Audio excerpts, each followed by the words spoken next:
नहीं, आजकल पॉडकास्ट का भी सिलसिला चल रहा है और कुछ लोग ऐसे हैं जो आर्टिस्टों को एज गेस्ट बुलाते हैं, बाद में उनसे ऐसे सवाल करते हैं कि उनके मुंह से कुछ ना कुछ निकल जाता है। फिरदौस जमाल इसकी सबसे बड़ी मिसाल है। ठीक है, जब इनको पता चला कि वो तो कुछ भी बोल देते हैं, हर किसी ने उनको बुलाया और आज ये हालत कर दी है कि जो उनके साथी अदाकार भी थे ना, अब वो भी उनसे बात नहीं करना चाहते। हाँ, मुझे बड़ा अफसोस होता है क्योंकि मैंने फिरदौस साहब का काम बहुत ज़्यादा देखा हुआ है और मैं उनकी बहुत फ़ैन हूँ अभी भी। और ज़ाती ज़िंदगी में उनकी जो कुछ भी हो वो मेरा मसला नहीं है। हाँ, लेकिन मैं उनकी अदाकारी की बहुत मद्दाह हूँ। मैंने उनका तकरीबन सारा काम देख रखा है। मुझे वो बहुत पसंद हैं अभी तक, जो भी बातें की उसके बावजूद भी।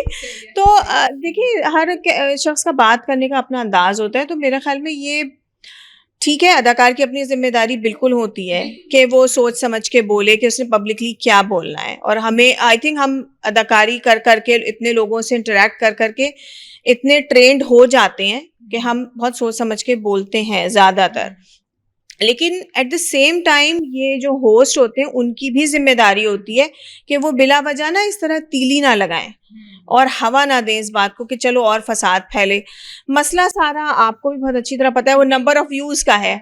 बस मैं व्यूज़ हासिल कर लूँ, मैं चाहे कुछ कर लूँ, मैं व्यूज़ हासिल कर लूँ, तो वो उसी की वजह से सारा फसाद फैलता है। अच्छा, बहुत सारे पॉडकास्टर्स ऐसे हैं जिनका कोई जर्नलिज्म का बैकग्राउंड भी नहीं है, जो आई स्वेयर जो फिरदौस जमाल को इंटरव्यू कर रहे हैं वो फिरदौस जमाल के 5 ड्रामों के नाम नहीं बता सकते।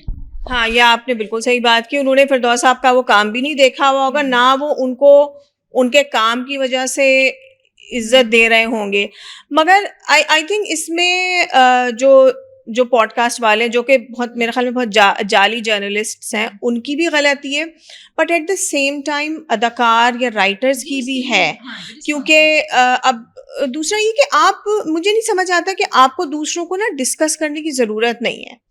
अभी अनफॉर्चुनेटली मैं नासिर अदीब साहब की बहुत फ़ैन हूँ। मैंने उनकी वो जो लॉलीवुड की फ़िल्में होती थी, मैंने उनकी देख रखी है। He is a wonderful writer. क्या डायलॉग लिखते हैं, सिनेमा में फ़िल्म देखें, मज़ा आ जाता है। ठीक है, I really love him for his work. I never met him. लेकिन ये जो वो औरों के बारे में बातें कर रहे हैं, वो ये थी या वो ये था, क्या ज़रूरत है?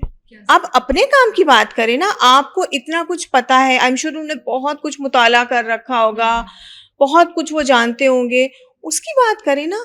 लोगों को डिस्कस करना वैसे ही बड़ा पेटी मैटर समझा जाता है। क्यों कर रहे हैं? नहीं करना चाहिए। सही है।